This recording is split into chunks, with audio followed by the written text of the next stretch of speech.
All right, so now we're going to talk about the last process, which is deposition.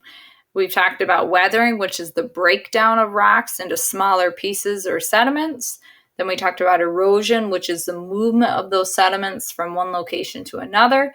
And now we're going to talk about deposition, which is kind of the buildup or drop off of sediments in a new location. So to remember what deposition is, you can think about the prefix or beginning of the word. The beginning of the word is deposit.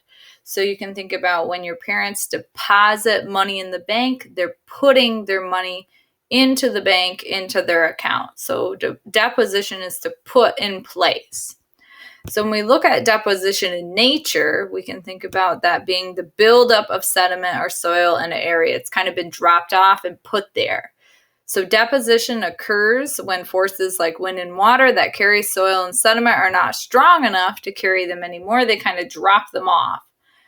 So we can see this a lot of time in the oceans. So when the ocean waves bring sediments up onto the shore, they get deposited. They kind of get built up. So you might see a lot of seashells there, or seaweed, or pebbles deposited, or they're dropped off onto the beach. The main force of deposition, or that dropping off and building up of sediments, is gravity. So gravity is the force responsible for deposition, because when weathered or broken down particles are not eroding or moving, gravity causes these materials to settle out of water or wind and build up on the Earth's surface. Deposited materials get added to land, and they can build up over thousands to millions of years and create landforms, or they can change the landscape of an area. So if we look here at this park ranger, right, he's chilling out in the Grand Canyon. A lot of these valleys and these cliffs are a buildup or deposition of sediments over millions of years to create the Grand Canyon that people walk along and look at.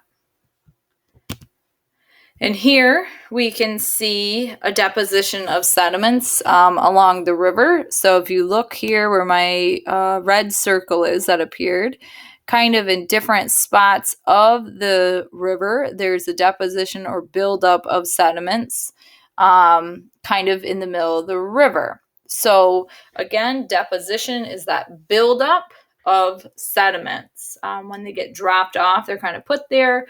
They can create a new landform over millions of years or change the landscape. So in conclusion, weathering is the breakdown of rocks into smaller pieces, and this happens due to wind and rain and freezing and even vegetation like trees.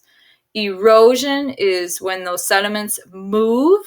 They get moved from one place to another. That happens due to wind and rain and gravity.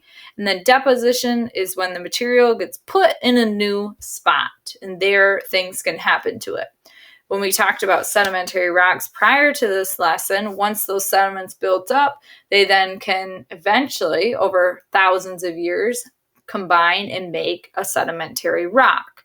So weathering, erosion, and deposition are those processes that change the Earth's surface constantly through natural processes and have created the landscape we have today, and that will change over the course of the future. If you have any questions, email me or join my Zoom any school day from 1:20 to 2 o'clock.